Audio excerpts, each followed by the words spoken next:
출애굽기 20장 12절에 있는 말씀을 가지고 지금 계속되어지는 이 십계명을 통해서 하나님께서 우리에게 주시는 이 질서에 대해서 우리가 함께 생각해 보도록 하겠습니다. 아마 여러분 이 주제를 보면서 이런 생각이 들겠죠. 오늘 뭐 부모님을 공경하라 이런 말씀을 하셨었는데 했었습니다. 네네네네. 부모님을 공경하라라고 말씀을 했었었는데 왜 이 부모를 공경하라는 말의 주제를 탈권위 현상은 현대인들의 미혹이라는 주제로 이렇게 연결을 했을까라는 생각이 드시거든요. 이거 오늘 굉장히 중요한 주제니까요. 잘 들으셔야 합니다. 아마 우리가 자라왔던 과거의 과정들을 생각해보고 여러분들이 자녀를 키우는 그 과정 속에 있지 않습니까? 그래서 우리가 지난날 우리가 부모 권위 아래서 가졌던 어떤 마음들, 그 다음에 지금 내 자녀들이 부모에게 가지고 있는 이 마음들, 이렇게 보면 우리는 자꾸 이런 기억들이 떠올라요. 사실 우리가 살면서 부모님들에게 부모의 어떤 권위와 부모님의 요구에 우리가 많이 반대했을 때도 많이 있었는데 좀 반항적인 그런 태도를 취했을 때도 많이 있었는데 아이들을 키우다 보면 무슨 생각이 드느냐면 과거에 내가 부모에게 좀 반항심을 가졌던 순간보다는 내가 부모님에게 순종했던 생각들이 더 많이 들어요. 나는 전에는 부모님이 이렇게 했을 때는 나는 부모님이 이렇게 했을 때 이렇게 했었었는데 내 자녀들은 나하고 다르게 반응하는구나 이렇게 생각하겠지만 사실은 또 우리의 부모들에게 물어보면 또 우리가 생각하고 있는 것처럼 그렇게 순종하지 않았을 수도 있습니다. 그건 우리가 보는 입장이죠. 왜냐하면 우리는 보통 보면 우리는 잘했던 것만 잘 생각하지 남들에게 잘못된 것은 자기가 잘못인지도 모르기 때문에 모르거든요. 그런 경우들이 많이 있지요. 십계명 속에 이걸 보십시오. 이렇게 지금 쭉 계명을 주님께서 주고 계십니다. 이 십계명은 모든 앞으로 나올 율법의 모법이라는 말은 무슨 뜻이냐면 이 십계명을 기준으로 해서 작은 세부적인 율법들이 형성이 되는 것입니다.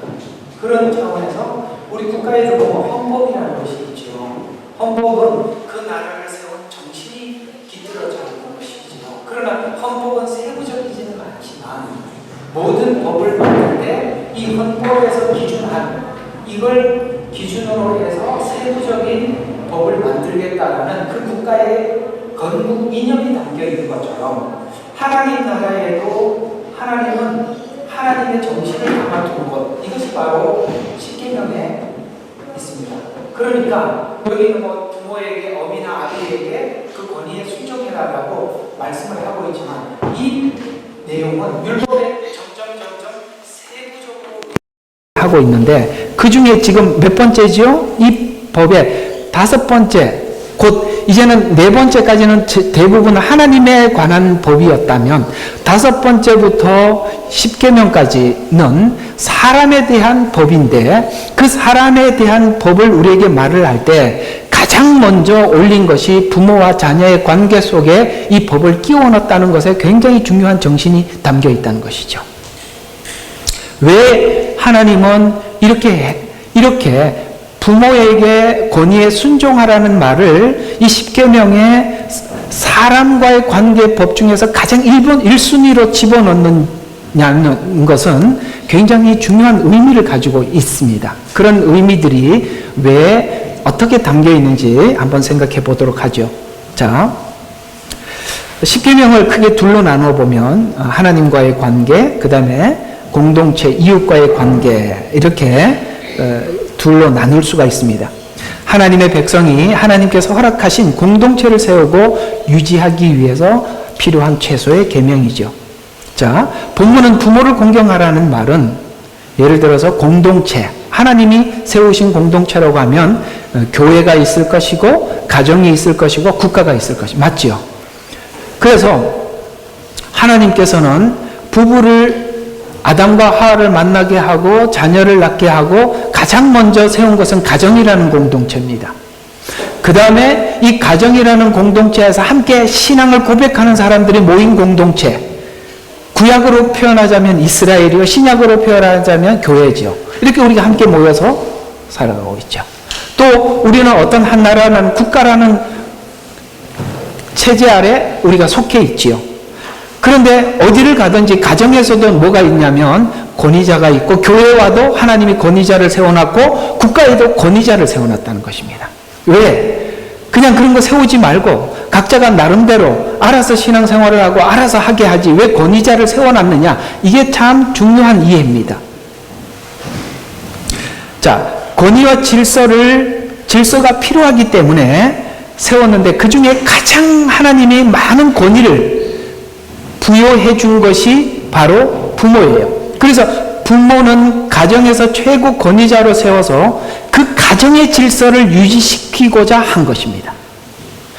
왜 이렇게 세울 수밖에 없었냐면, 원래 우리 인간이 선악을 아는 것이 그러니까 우리들 중 하나가, 하나님처럼 우리 나름대로 사람들이 선과 악을 사람들이 정하는데, 문제는 우리가 부패해 있단 말이에요.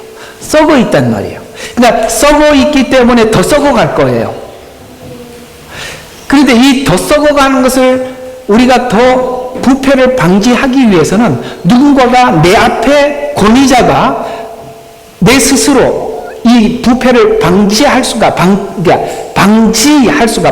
아니라 방지할 수가 없으니까 어떤 권위에 의해서 그 썩어가는 죄성을 지적을 받아야 하고, 그 다음에 뭐 해야 됩니까? 어떤 그 억눌림을 받아야 하기 때문에 권위자를 세워놓은 거예요. 그러니까 우리가 애들을 키우면서 그런 걸 굉장히 많이 느끼죠. 예를 들어서 내가 잔소리라도 하지 않고 야단이라도 제때 치지 않으면 우리가 막 나가는 걸 볼 수 있단 말이죠. 그나마 자기 위에 뭔가가 권위 있는 자가 있어서 그 권위로 누르니까 그래도 그 부패한 죄가 그래도 어느 정도 해소가 될 수 있는 것이지, 그런 권위자가 없다면 우리는 이 썩어가는 것을 스스로 막을 길이 없다, 이 말입니다. 그런 차원에서 조금 더 이제 설명을 하나 덧붙이자면, 이 자유주의 신학이 들어오면서 지금 현재 이 좌익들의 활동을 보게 되면, 좌익들이 활동하는 것 중에서 가장 그 좌익들의 활동이 두드러지게 힘을 얻기 위해서는 나누어야 돼요. 뭘 나누어야 되느냐면, 부모와 자식 관계를 나누어야 하고, 선생과 제자들의 관계를 나누어야 하고, 목사와 성도 관계를 나누어야 하고, 모든 걸 자꾸 나누어야 됩니다. 나누고 나면 뭐가 어떤 문제가 생기느냐면, 자기 위에 권위자가 없어져요. 예를 들어서 부모의 권위가 땅에 떨어지게 되고, 그 다음에 교회 오면 목사의 권위가 땅에 떨어지게 되고, 국가의 권위가 땅에 떨어지게 되면 어떤 현상이 나타나느냐면, 내 속에 있는 죄의 부패를 막을 길이 없어요. 이게 질주하는 것을 누군가가 억제할 능력이 없어진다, 이 말입니다. 그렇게 됨으로 인해서 이 죄는 점점 빠른 속도로 부패되어져 가고 썩어가기 때문에 그렇습니다. 그래서 이런 걸 나눔으로 인해서 부모의 권위와 부모의 말에 자녀들이 순종하려고 하지를 않지요. 각자가 다양한 생각을 할 수 있어 라고, 예를 들어서 우리가 그런 걸 많이 경험합니다. 우리 애들하고 대화를 하다 보면 민주적으로 하자 그러는데 성경에는 분명히 민주적이 아니라고 말하고 있어요. 교회는 하나님 홀로 독재입니다. 그리고 하나님께서 세운 권위자가 우선입니다. 그래서 부부 관계도 나누죠. 그래서 분명히 성경에는 남편이 아내의 머리라고 말을 했습니다. 근데 좌파들이 나눠놨기 때문에 평등하잖냐. 나 좀 이따 설명하겠습니다. 그게 언제 이 세상에 들어왔으며 지금 어떻게 그 증상이 나타나고 있는지는 조금 이따 설명을 하겠습니다. 이게 나누는 일들, 그럼으로 인해서 나누어지기 때문에 권위자가 사라지게 되고, 권위자가 사라짐으로 인해서 내 속에 질주하는 죄를 억제하고 해결할 길이 없게 된 겁니다. 그래서 지금 여러분들이 보고 있는 세상이 지금 이렇게 된 겁니다. 그런데 왜 부모에게 먼저 그 권위를 주셨느냐면, 누구보다 자녀를 사랑하고 아끼는 것은 부모예요. 그래서 그 부모들이 무슨 말을 하더라도 사실은 자녀를 위한 말이지요. 근데 우리가 이게 이미 나누어져 있기 때문에 그건 엄마 생각이고 이건 아빠 생각이고 내 생각은 달라 라고 해서 그냥 갈라버리는 거죠. 그렇게 되면 인간은 선한 생각을 만들어낼 수도 없고 그걸 추구할 수도 있는 능력이 개인에게 없어요. 특별히 자녀들이 이게 그 분별이 뒤떨어진 어릴수록 더 그게 강하기 때문에 어쩔 수 없는 거예요. 우리가 볼 때는 그것이 악역이라고 보여지지만 그나마 그거라도 안 하면 어떻게 되겠습니까? 미래가 너무나도 뻔한 거 아니겠습니까? 그래서 하나님께서 십계명 속에서도 가장 먼저 부모에게 권위를 부여해 준 거예요. 부여해 준 거란 말이에요. 그걸 여러분들은, 부모님들은 잊어서는 안 되고 자녀들도 그 권위 아래 하나님께서 이 권위를 부모에게 주셨다는 것에 대해서 인정하고 들어가야 됩니다. 제가 볼 때는 아무리 자기 의견이 옳다고 생각하더라도 부모의 권위에 순종하는 것이 하나님의 먼저 된 명령이라는 것을 이해를 하셔야 됩니다. 자기 주장을 내세우자고 얘기하는 게 아니라 그 권위에 순복해라 라는 것이 하나님이 우리에게 첫 번째 준 메시지라는 거예요. 알아들으셨죠? 자, 계속 한번 보겠습니다. 그래서 부모를 공경하라는 말을 더 넓은 의미에서 권위를 생각해 보면 이렇습니다. 베드로전서 2장 13절과 17절에 보면 주를 위하여 인간의 모든 법령에 복종하되, 인간의 모든 법령에 복종하되 권세 있는 왕이나 혹은 악을 행하는 자들을 벌하고 선을 행하는 자들을 칭찬하라고 그가 보낸 관리. 그러니까 세상에 있는 왕은 뭐예요? 잘하는 사람들은 칭찬하고 악을 행하는 사람들에게는 벌하라고 준 거란 말이에요. 이게 왜 이게 필요하냐면, 우리가 은혜를 받고 우리 마음이 그리스도 안에서 변화되고면 아무 문제가 없는데, 그전에는 이렇게 상을 주고 벌을 주는 제도를 만들어 놓지 않으면, 만약에 무법천지는 예를 들어서 악한 지도자가 있는 것보다 더한 세상이 무법천지예요. 왕이 없는 나라입니다. 우리가 이 세상에 보면 그나마 악한 왕이라도 있으니까 사람들의 죄가 제어되는 거 아니겠습니까? 가끔씩 우리가 중세 영화들을, 배경들을 보면 그 당시에 왕의 권위가 미치지 않고 왕이 있더라도 절대 권력을 휘둘렀을 때 그때 가졌던 그 사람들의 인생이, 사람이 인간의 인권이라는 건 1도 없었다는 걸 우리가 볼 수 있듯이 그렇습니다. 이런 것처럼 인간은 이 죄성을 누군가로부터 통제받지 않으면 걷잡을 수 없기 때문에 그렇습니다. 그래서 주를 위해서 왕을 세웠는데 악을 행하는 자들에게는 벌을 하고 선을 행하는 자들에게 칭찬하라고 주는 관리에게, 이는 하나님이 너희가 선을 행함으로 어리석은 사람들의 무지를 잠잠케 하려 하는 것이다. 그러니까 우리는 또 어떤 역할을 하느냐면, 그 안에서 선을 행한다는 것은 우리 속에 있는 그리스도의 양심을 가지고 행하는 선을 이야기하는 것입니다. 그걸 해서 사람들의 입을 막게 하기 위해서 너희들을 세상의 빛으로 소금으로 보냈다는 것이죠.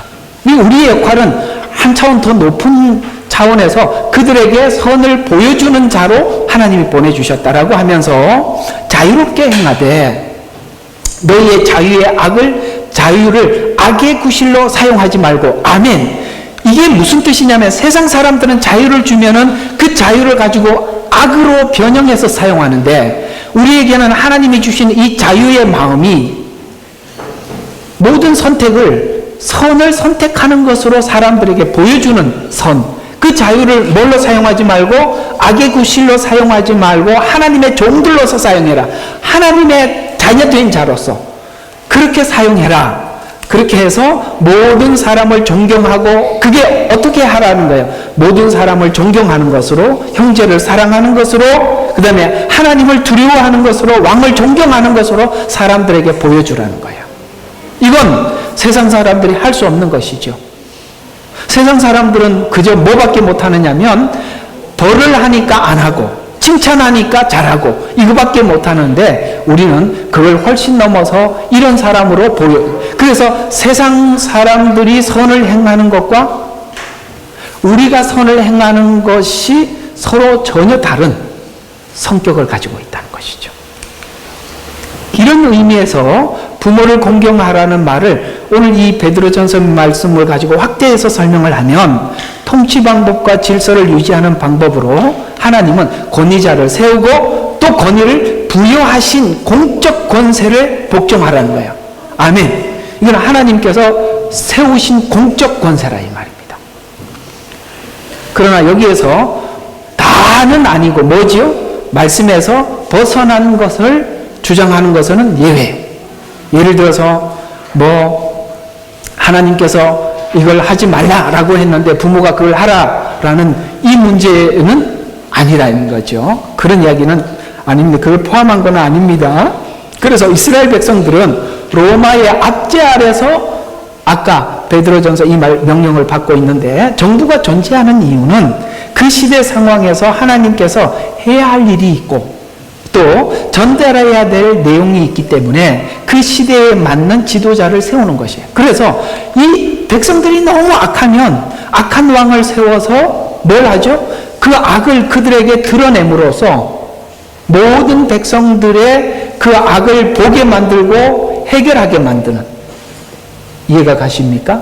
그래서 그 왕을 우리는 모두 다 선한 왕이 세워지면 좋겠죠. 우리는 이런 생각을 하죠. 정말 예수 잘 믿는 사람이 나라를 통치해서 교회를 인정해주고 그 다음에 딱 마음에 들게 착착하면 얼마나 좋겠어요. 근데 하나님은 그런 왕을 안 세우고 때로는 그런 왕을 세우기도 하지만 때로는 악한 왕을 세워서 우리 모든 악을 제어하고 뿐만 아니라 다른 나라의 포로나 점령당하게 해서 그들로부터 압제를 당하는 것으로 해서 타인을 내가 압제했던 나를 돌아보게 만들기도 하고, 이런 모든 것은 하나님 섭리 안에서 일어나는 일들인데, 이거를 조금 더 여러분 마음속에 확 와닿게 여러분들에게 말씀을 드린다면 이렇게도 이해할 수 있는 것인데, 여러분에게 맡겨주신 그 부모는 여러분에게 가장 안성맞춤인 부모님이다. 이렇게 받아들이셔야 돼요. 여기서 아멘을 하셔야 여러분들이 부모님에 대해서 이해를 할 수 있는 겁니다. 우리는 자꾸 내가 가지고 내 부모는 타인의 다른 사람 부모보다 훨씬 못하다는 생각을 자꾸 하게 될 때가 있는데,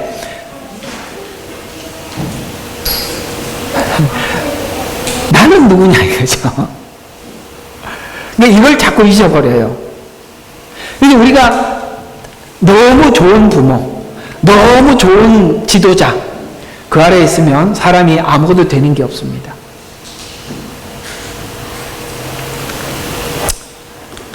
그래서 왕이나 부모를 세워서 권위를 주신 이유는 죄로 인해서 악해진 인간이 파멸로 가는 길을 막기 위해서 주신 것이데, 일반적인 방식으로 인간의 악한 성향을 통제하려는 뜻이 있다라는 말입니다. 부모를 공경하는 자에게 또 오늘 여기 보면 내 날이 길리라 이렇게 표현했는데, 이걸 보고 이제 장수하리라 이렇게 약속한 약속이죠.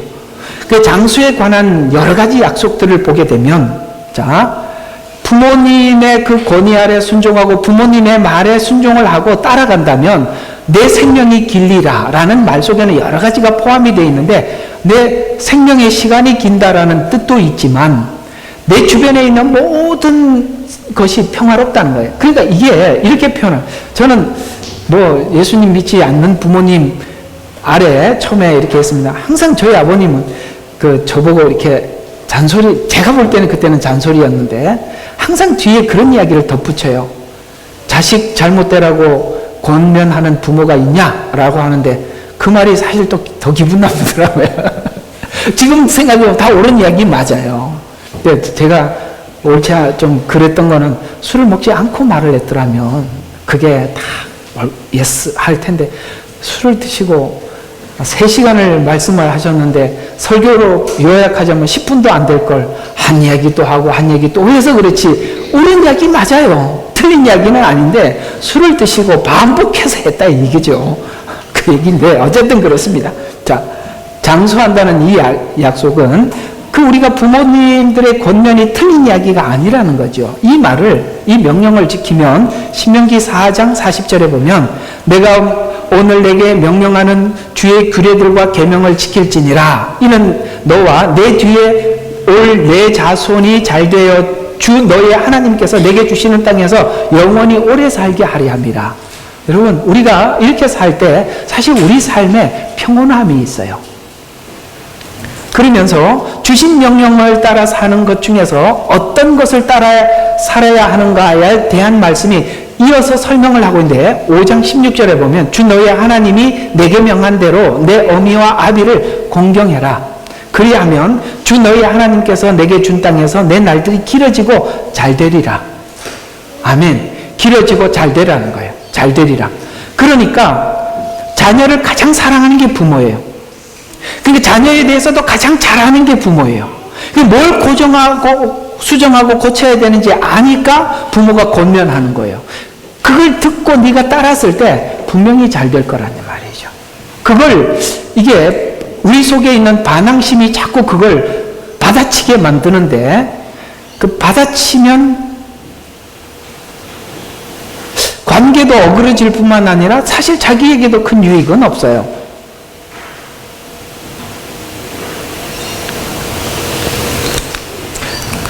지금 이 이야기에 아리송하지 않기를 바랍니다.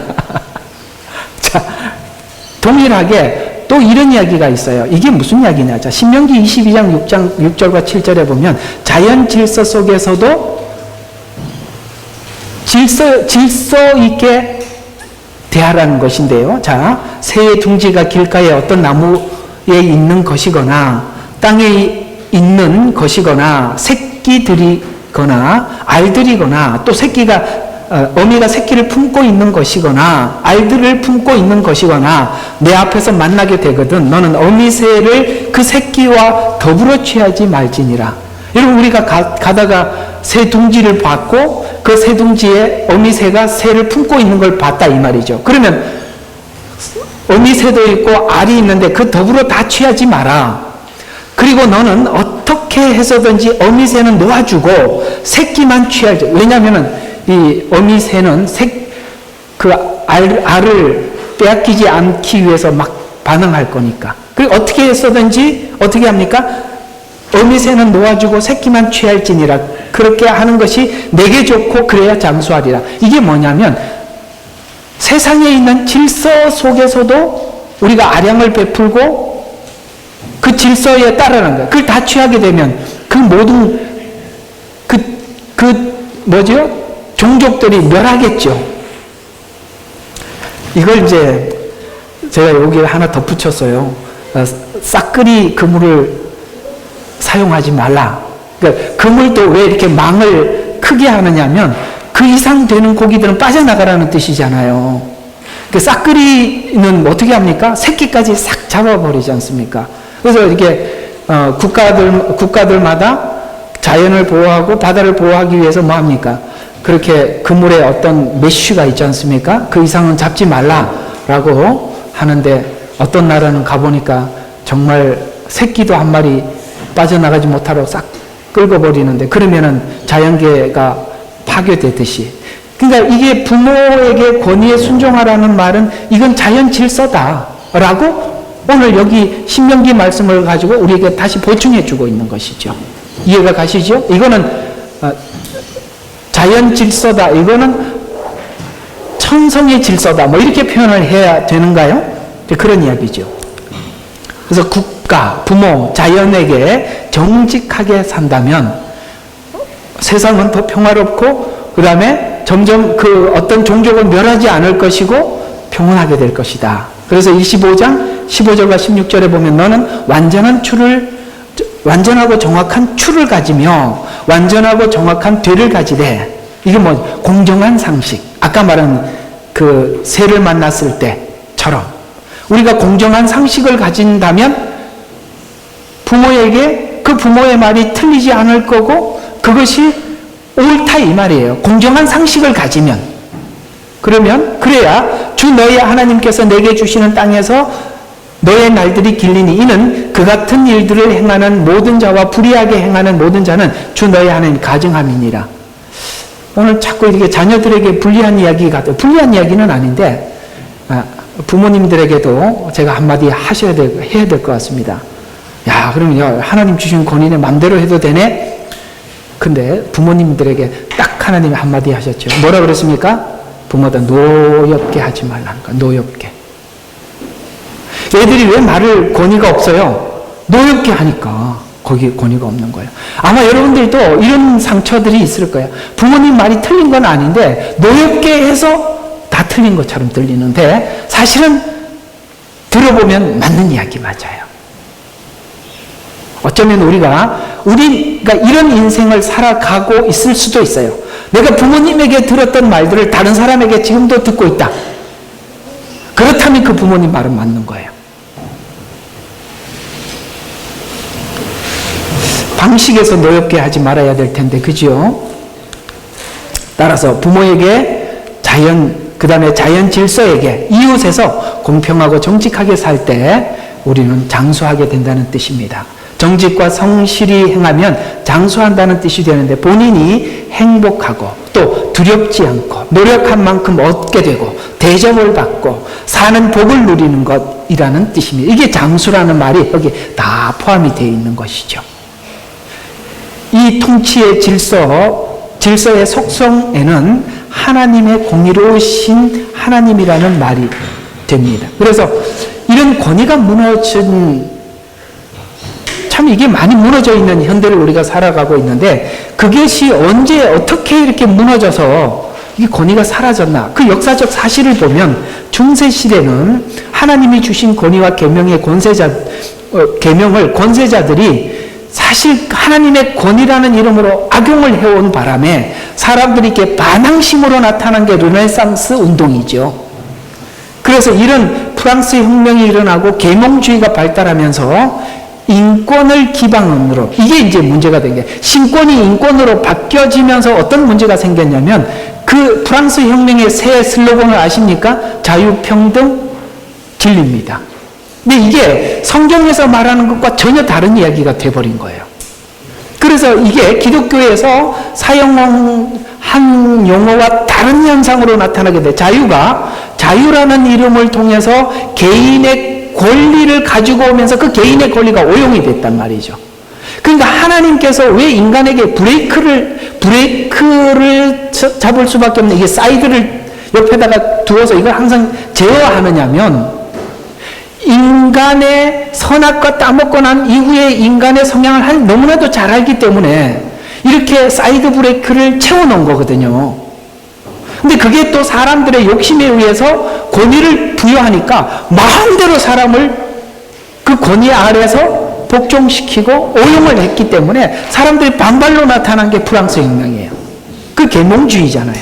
근데 계몽주의가 자유라는 이름이 우리는 이 자유가 기독교에서 자유는 하나님이 준 양심을 따른 자유예요. 그게 빠져버리고 개인의 권리로 가지고 가게 되자 어떻게 됩니까? 이제는 자기를 제어할 수 있는 사람들을 차단시켜버렸죠. 또 하나 평등이라는 이름으로 나타난 부작용은 하나님의 권위로 명하신 평등 이래갖고 하나님의 수식적인 질서를 파괴시켜버린 거예요. 평등 맞지요. 그러나 하나님께서 어떤 결정권에 대해서 하나님은 남편이 머리라고 하고 남편의 결정을 따라야 한다고 하나님이 분명히 명령을 해놨단 말이죠. 부모의 명령을 따르라고 하나님 그 수식적인 게 세워져 있단 말이에요. 교회는 목사를 하나님이 대리자로 세웠다는 이런 수식적인 질서들이 있는데 교회는 어떤 일을 하기 위해서 서로 좋은 방법을 고안하기 위해서 민주적인 방식으로 사람들의 의견을 수렴은 할 수는 있으나 최후의 결정은 그냥 목사가 내리는 대로 내려지면 그 다음부터 어떻게 할 것인가를 대책을 강구하는 것이 옳습니다. 이해가 가죠? 이 권위들이 그럼 또 이제 그렇게 하라 그러면 또 교회에서는 나를 무시한다고 이제 난 협조 못해 이러고 앉아 있으니 그게 신앙의 수준의 차이라는 거예요. 그게 신앙의 수준의 차이예요. 그럴 때는 뭘 생각해야 되냐면 하나님이 세운 권위와 질서를 먼저 생각해야 되죠. 그렇게 이해를 하고 들어가야지. 나 무시당했어. 그거는 하나님 전혀 없이 자기만 생각한 거죠. 그러면 안 돼요. 그래서 여러분들이 평상시에 지금 배우고 있는 하나님에 대한 지식이 그때 신앙과 실력으로 나타나지 않으면 배워봐야 소용이 없는 겁니다. 또 진리라는 것이 어떤 식으로 부작용으로 나타났느냐면 과학을 기반으로 한 눈으로 보고 확인하지 않으면 믿지 못하는 이렇게 되는 바람에 성경에 있는 많은 기적들이 묻혀버리게 됐죠. 이걸 기반으로 뭐가 나타나냐? 자유주의 신학이 등장하기 시작한 겁니다. 왜? 당신만 성경을 해석하고 설명하냐? 나도 할 수 있다. 그래서 이제 사람들이 각자가 나름대로 마음대로 성경을 해석하기 시작했죠. 질서가 무너지고 이런 기반 속에서 성경을 해석하니 진리가 성경 속에 있는 기적적인 내용들은 다 묻혀버리죠. 제가 하나 올려드렸죠. 요즘 최근에 보통 교회에서 종말론을 설명하는 거 한번 꼭 들어보세요. 내가 하도 기가 막혀서. 그런 것들이 전부 뭐냐? 하나님의 약속, 기적 이런 것들에 대해서 1도 고려하지 않고 정말 이성적으로 성경을 풀면 그렇게 되는 것입니다. 다 이런 것들이 자기도 모르게 이런 자유, 평등, 진리라는 것이 자기도 모르게 이렇게 스며들어와서 이런 구조 안에서 성경을 보고 해석하고 그러니 이런 이상한 사람들이 여기 각계각층에서 나타날 수밖에 없는 구조가 이미 르네상스 계몽주의에서부터 출발했다는 거예요. 그게 변형이 돼서 지금 아주 고착화된 시대를 지금 우리가 살아가고 있어요. 그 결과 현대교회에서는 이렇게 나타나고 있는데 복음주의에서 주장하는 의미와 이거 복음주의란 저희 같은 사람들이죠. 그 다음에 진보주의에서 주장하는 의미가 서로 다른 의미로 나타나서 지금은 전혀 다른 형태로 예수를 믿고 성경을 보는데 대화를 해보면 전혀 다른 각도에서 서로가 예수님에 대해서, 재림에 대해서, 복음에 대해서 이해를 하고 있다는 거예요. 다 아시겠죠? 어디서부터 이렇게 변형이 됐는지. 그래서 여러분들이 이런 세상 사람들이 가지고 있는, 이해하고 있는 지식적인 이런 방법으로 이해하려고 하지 마시고 정말 우리 속에 신앙을 지키려면 신앙의 보수적인 어떤 신앙관을 내가 끝까지 지켜야 그게 지켜지는 거예요. 그래서 틀딱이라고 이야기를 하고 그래도 그냥 그래 나 틀딱이다라고 이야기하세요. 기분 나빠하지 말고. 아시겠죠? 틀딱이 뭔지 아시죠? 요즘은 그런 보수의 아주 사람들이 아주 좀 뭐죠? 너무 이렇게 저질하는 언어로 그렇게 이야기를 하더구만요. 그래서 뭐 부모하고 자식하고 대화하는 그걸 하는 거니까 그러니까 엄마가 틀딱이라는 얘기를 듣지 그러니까 그래 나 틀딱이다 하면서 얘기하는 걸 들었습니다. 하여튼 그게 생각이 나서 얘기를 했는데 우리는 마지막까지 하나님 입장에서 한 발도 물러서서는 안 되는 겁니다.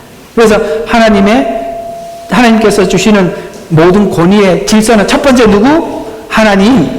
두 번째 뭡니까? 하나님이 세운 대리자. 가정에서는 부모, 자녀들에게는 부모, 부부 관계에서는 아빠, 남편 이렇게 되는 거예요. 교회에서는 하나님의 목회자. 다 이렇게 대리자들이 있다 이 말이에요. 그 다음에 성도 순서로 명확합니다. 그래서 세상이 만든 자유평등 과학 때문에 권위와 질서가 파괴되어 교회는 민주적인 방식이 아닌 성경을 중심으로 한 하나님이 교회를 세운 목적을 따라 순종하기 위해서 우리는 이걸 합시다라고 했을 때 어떻게 하면 그걸 따를까? 어떻게 하면 효과적으로 이 일을 할 수 있을까? 내가 어떤 분야에 헌신하면 될까? 이렇게 우리가 반응을 해야 한다는 것입니다. 이 문제를 인해서 나타난 부패는 하나님이 원하는 것에 순종하기보다는 서로의 주장을 양보하거나 타협할 줄 모르는 형태로 나타나 결국에는 지금 현재 뭐가 나타나? 포스트 모덤, 곧 다원주의 형태로 나타나고 있어요. 대화를 해보면 일치점을 찾지 못하고 꼭 뭘로 끝나냐면 그래 너는 네 좋을 대로 생각해라, 나는 내 대로 생각할게, 이렇게 끝이 난단 말이죠.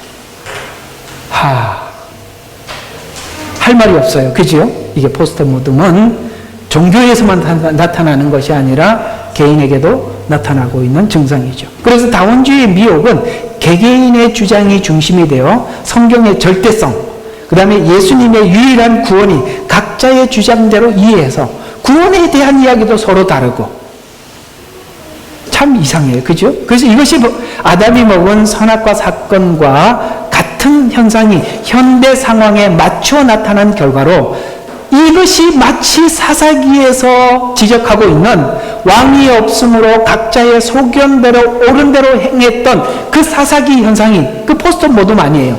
지금 그것이 지금 이런 결과로 나타나고 있어요. 이 미혹은 지금 현대 사회에 너무나도 커서 세상 전체를 덮어 교회에서 하나님이 세워준 질서가 무너지게 되고 각자의 믿는 방식대로, 자기 방식대로 믿음을 가지게 되는 것이 미혹인데, 이것이 가장 큰 미혹의 중심점에 있다는 것에 대해서 공감하십니까? 그래서 왕이 없다는 것은 항복할 권위자가 없다는 거예요. 내가 왕이라는 거예요. 이유는 하나님을 모시지 않고 자신이 왕이 되었기 때문에. 이것이 왕이 된 다원주의의 왕들인데, 사사기는 다원주의의 상황을 잘 설명해주고 있는데, 다원주의는 반드시 신앙이 하락할 수밖에 없고 끝에 가서는 우상숭배로 끝날 수밖에 없다. 그러니까 사단은 이런 교묘한 방식을 동원했다는 것이죠. 그래서 어릴 때부터 부모는 부모의 권위의 자리를 지키셔야 돼요. 아이들인데 놓지 마세요. 그것이 아이들을 위한 일이 아니고, 아유 골치 아프다, 네 인생 네가 살아라, 머리 아프다, 이렇게 돌아서지 말라 이 말이에요.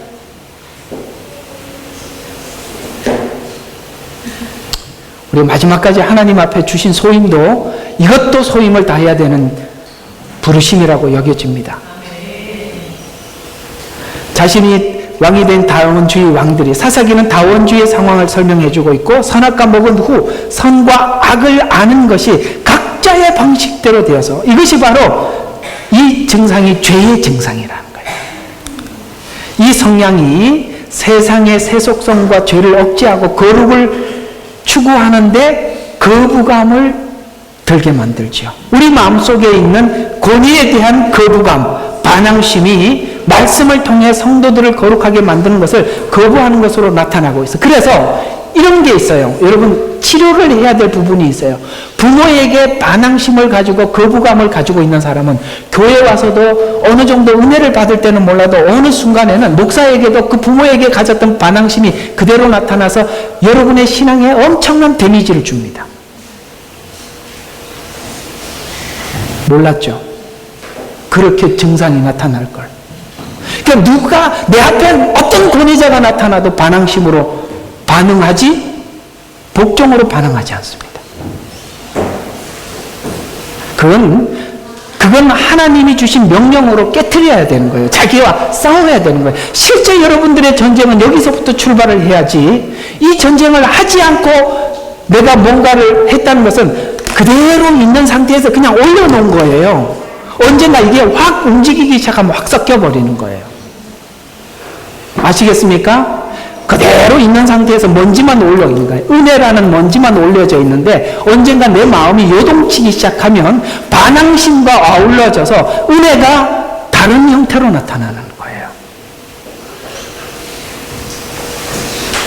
그래서 거부감과 반항심이 말씀을 통해 성도를 거룩하게 만들려는 것을 거부하는 것으로 나타나고 있는데, 이것이 바로 내가 나의 왕이 된 다원주의 결과를 보고 있는 것이죠. 이런 다원주의 형태가 복음 앞에 순종하려는 자들에게도 이런 유혹으로 나타나는데, 모두 다 자기 마음대로 성경을 해석하고 자기 마음대로 사는데 나 하나쯤이야 라고 해서 모두가 빛이 빛을 잃어버리고 소금이 소금의 맛을 잃어버리게 되는 것입니다.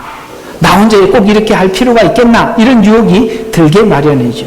그래서 우리가 이런 대중과 연합하면 이런 결과를 가져오게 됩니다. 성경은 대중에 연합하지 말고 오직 말씀의 권위 앞에 자신을 지키라고 권면하고 있습니다. 오직 말씀의 권위 앞에 말씀의 최우선의 권위의 자리를 우리는 내주지 말아야 돼. 이걸 싸워야 돼요. 하나님, 다 빼앗아 가더라도 제가 하나님을 추구하는데 이 보수적이고 그리고 누가 뭐라 그래도 성경이 가장 우선의 권위가 된 이 자리는 내가 내놓지 않겠습니다. 내 마음이 아무리 뒤틀려도 나는 하나님의 말씀에 순종하겠습니다. 최종 권위를 하나님께 두셔야 합니다. 이렇게 권면하는데 악한 자들의 권면은 하나님의 말씀을 권위에 두지 않는 자들에게 빠르게 확산되기 때문에 오늘 이런 부분을 잘 지켜나가라고 우리에게 이렇게 권면을 잘해주고 있어요. 디모데후서 2장 1절에 내 아들아, 그러므로 너는 그리스도 안에 있는 은혜 가운데 세상이 주변이 다 그렇더라도 너는 은혜 가운데 자꾸 강건해져 가라. 5절에 보면 또 이기려고 애쓰는 사람들은 규칙대로, 아멘, 아까 그게 지키라는 그거예요. 원칙대로 살으라는 거예요. 하지 않으면 멸관을 얻지 못하리라. 왜 이런 권면이 필요하냐? 이 당시에 있었던 17절과 18절에 보니까 사람들이 자기 마음대로 성경을 해석해서 사람들에게 막 설교를 했는데 이렇게 해석한 이 방법들이 성도들의 신앙을 너무나도 절망스럽게 만들었어요. 그게 뭐냐면 후모네오와 빌레도가 부활이 이미 지나갔다고 이렇게 성경을 해석해서 사람들에게 가르친 거예요. 그것이 너무나도 종찬 것 같아서 우리 신앙에 치명적인 상처를 주더라는 거예요. 만약에 여러분 있잖아요. 저는 여러분들에게 하나님에 관해서 말씀을 드렸고 예언에 대해서도 말씀을 드렸고 앞으로 있을 구원에 대해서 여러분에게 충분히 많은 말씀을 여러분에게 드렸어요. 그런데 누군가가 와서 그거 다 틀렸어. 그 약속은, 그 예언은 틀린 거야. 이렇게 하면 여러분들이 마치 암에 걸린 것처럼 여러분 절망적이고 치명적이지 않겠습니까? 그래서 여기서 종창처럼 퍼져나간 믿음을 뒤엎었다는 거예요. 아시겠죠? 이 엉터리 성경 해명이 이런 결과를 준더라. 그래서 부패하고 믿음을 저버린 자 같은 얀네와 얀불에 같이 모세를 대적하는 일들은 에덴 동산에서 찾아와 아담을 유혹하듯이 복음을 듣지 못하게 복음에서 벗어나게 하는 일을 여전히 지금도 사단은 절대 그냥 두지 않고 하고 있기 때문에 그렇습니다. 그래서 미혹을 당하는 이유는 왜 그런 말을 받아들이느냐? 디모데후서 3장 2절에 보니까 자기를 사랑하기 때문에 그 말을 받는 거예요. 성경은 자기를 부인하는 사람에게 복음이 들어가고 자기를 사랑하는 사람들에게 이단 사상이 들어가는 겁니다. 그래서 자기를 사랑하고 돈을 사랑하고 자긍하고라는 말은 자기 자존심만 살아있다는 거예요. 그러니까 자존심만 살아있으니까 자존심을 세워주는 사람 좋아하겠죠. 그 다음에 교만한 것을 이용해서 디모데후서 4장 3절과 건전한 교리를, 이런 마음이 있으면 건전한 교리를 견디지 못해요. 자신의 정욕을 따라서 자기를 인정해주는, 귀를 즐겁게 해주는 선생을 많이 두게 하고 귀를 진리에서 돌이켜 꾸며낸 이 얘기로 돌이키리라. 귀를 즐겁게 하는 자를 찾아 귀를 진리에서 돌이키게 하는 미혹. 내가 이런 마음을, 자기를 사랑하고 돈을 사랑하고 내 자존심밖에 없고 교만하면 이 사람들에게 다 노출돼서 그냥 밥인 거죠. 그런 사람 만나면 미혹을 받을 수밖에 없다는 것이죠. 그래서 이 미혹에서 우리를 지키려면 3장 14절과 15절에 보니까 배운 것과 확실한 것에 꾸준히 거하라. 아멘. 꾸준히 똑같이 계속하라는 거예요. 누구에게서 배운 것을 알며 어려서부터 성경을 배웠나니 성경은 믿음으로 인해 구원에 이르도록 지혜롭게 할 수 있음을 믿고 교리, 책망, 바로잡음을 훈육하는 일을 말씀을 통해서 우리 자신을 계속해 나가야 한다. 왜 하나님께서 부모를 내 권위자 앞에다 세워둔지 왜 사이드 브레이크를 채우는지 아시겠습니까? 자, 결론을 말씀을 드리면 10계명은 하나님의 권위로 하신 말씀이죠. 권위를 파괴하려는 시도에서 나타나는 반항심은 탈권위적 성향을 가지게 되는데, 탈권위적 성향은 자신이 소견에 옳은 대로 행하는 자기 사랑이 그 중심에 있기 때문에 자기 마음대로 하는 것입니다. 에덴 동산에서 나타났던, 등장했던 그 미혹이 지금 현재 삶에서도 계속 나타나고 있는데, 그것이 증상으로 나타나는 것은 질서를 파괴하고 권위를 파괴하고 이런 말들을 싫어하는, 이런 말들을 사람들이 매우 싫어하는 단어들이죠.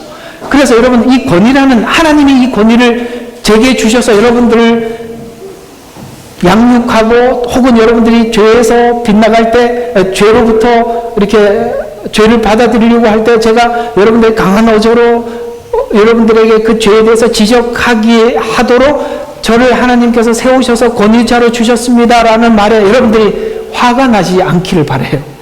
권위라는 말에. 오늘 목사님한테 한마디 해도 기분 나빠 죽겠네. 이 생각 들기 때문에 되는 게 없는 거예요. 우리 서로가 아무것도 안 되는 거라고.